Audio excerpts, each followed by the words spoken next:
If you treat Golden Gate Park like a casual neighborhood green space, you are going to get lost and you are going to get exhausted. Look at this chart comparing the sheer acreage. At 1,017 acres, Golden Gate Park dwarfs New York Central Park by a wide margin. You can see the stark divide in this aerial shot. The park is a massive, dense rectangle cutting straight through the city grid, stretching from the urban Haight-Ashbury neighborhood 3 solid miles down to the edge of the Pacific Ocean. Because of that immense scale, showing up and deciding to just wander is a guaranteed recipe for dead legs and missing the best locations. To actually enjoy your day, you have to abandon the idea of seeing everything.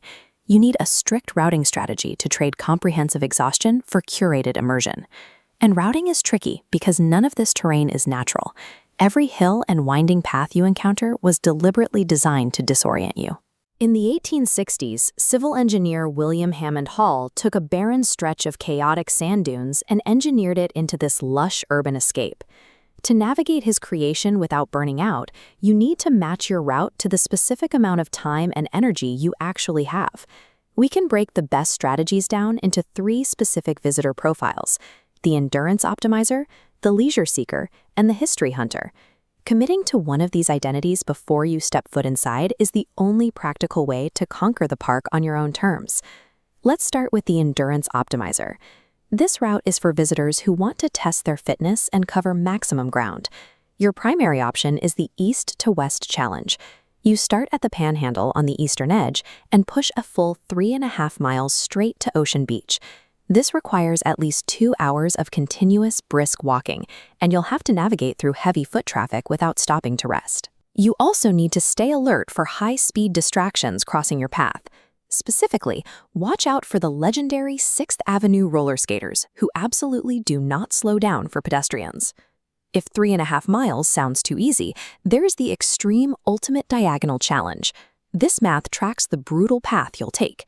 You have to hit all 4 distinct corners of the park in a single day, connecting the Rose Garden in the northeast, the Polo Fields, the Dutch Windmill, and finally the Botanical Gardens.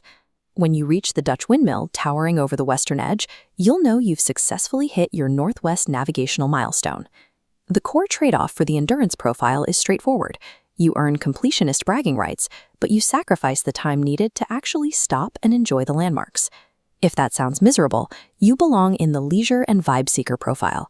Your goal is atmospheric immersion with minimal physical exertion. You will want to stick entirely to the eastern gates. You can use the pristine, historic botanical architecture of the Conservatory of Flowers as your scenic home base. From there, it's a short walk to the meadows around Hippie Hill. But tactically, you must arrive early in the morning to claim prime picnic real estate before it fills up. This zone holds the park's densest social energy. As you can see in this crowd shot, it has a deep history of heavy gatherings and persistent drum circles.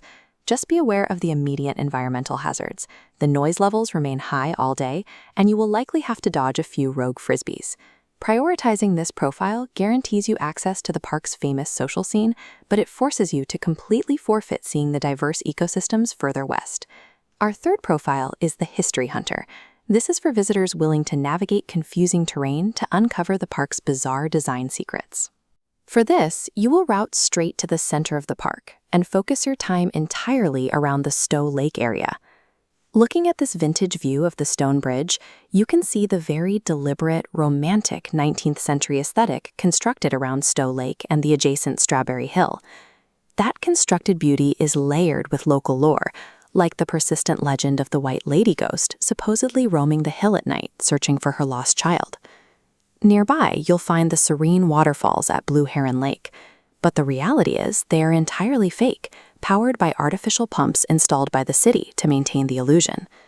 From the lake, navigate south toward the Redwood Grove to locate the original trees planted in the 1870s that survived the initial sand dune transformation. These massive Monterey cypresses, with their towering scale, stand as the ultimate proof of Hammond Hall's historic engineering success. The trade-off for the history hunter is that you have to navigate the park's most disorienting, twisting paths and accept that the wild nature you are experiencing is a carefully maintained illusion. Before you arrive, let's lock in your strategy. Look at this summary matrix breaking down exactly what to do and skip. For a time-poor tourist or leisure seeker, stick to the eastern gates and skip the western beaches entirely. If you're an endurance optimizer, commit to the long east-to-west trek, but accept walking past hidden gems without stopping. And if you are a history hunter, route directly to the center for Stowe Lake, but prepare your legs for steep hills. Golden Gate Park operates exactly like a massive Disneyland for adults, and it demands the exact same level of strategic respect. Pick the route that matches the time and energy you actually have to invest.